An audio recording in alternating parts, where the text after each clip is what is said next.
Teenage লাভ, কারো কাছে নিব্বানিব্বি আর কারো কাছে mental therapy. Teenage time is like a freedom zone. Come on, আমি আমার টিনেজ টাইম ভীষণ মিস করি। Zero tension, zero development, full কচু পোড়া লাইফ। একটু অবাধ্য, ফুল কচু পোড়া লাইফ, কচু পোড়া life. La la la la. Grab your popcorn and beverages cause I am here. Welcome to your kingdom. তোমার টিনেজ টাইমে সব থেকে হরেবল পানিশমেন্ট কি ছিল আমাকে জানাও। আর ইনি হচ্ছেন রসিক লাল। এনার টিনেজ টাইমে সব থেকে হরেবল পানিশমেন্ট কি ছিল তোমার জানা আছে? এনার বিয়ে হয়ে গিয়েছিল। মেন প্লট টুইস্ট তখন শুরু হয় যখন রসিক লালকে করা হয় আলাদা কমলার থেকে।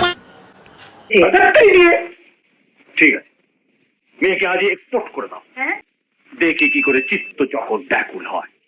কিন্তু চোখের সামনে থেকে কমলাকে নিয়ে আসে তার বাড়ি থেকে শ্বশুর মশাইয়ের সামনে আমাদের রসিক বাবু, রসিক লাল, যার মুড সব সময় এই রকম থাকে। ধরে নিয়ে যাবে, বাপের নাম খগেন বানিয়ে দেবো না।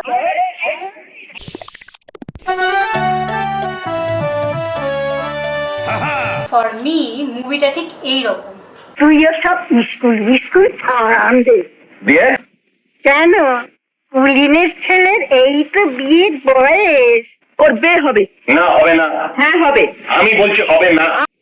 তুমি হলে এত দিনে যে কটা বিয়ে করছে। থামো।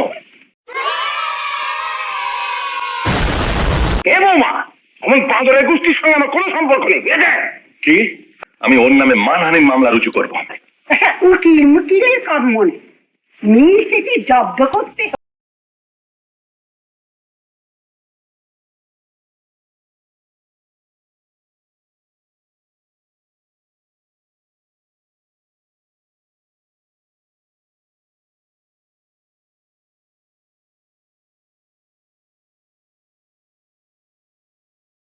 এবার কিছু বিশেষ দিক শ্রীমান পৃথ্বীরাজের। 1972-তে আসা শ্রীমান পৃথ্বীরাজে আমরা একটি ইম্যাচিওর ব্রেনের সম্পূর্ণ বিকাশ দেখতে পাই। স্কুল ডেজে খেলা কাল্পনিক পৃথ্বীরাজের রসিকলাল কবে নিজেই পৃথ্বীরাজ হয়ে যায় এবং স্বাধীন ভারতের জন্য আন্দোলনে যুক্ত হয়ে পড়ে। মুভিতে আছে কমেডি এবং চিরস্মরণীয় কিছু সঙ্গীত, যেগুলি বাংলার বুকে অদ্বিতীয়।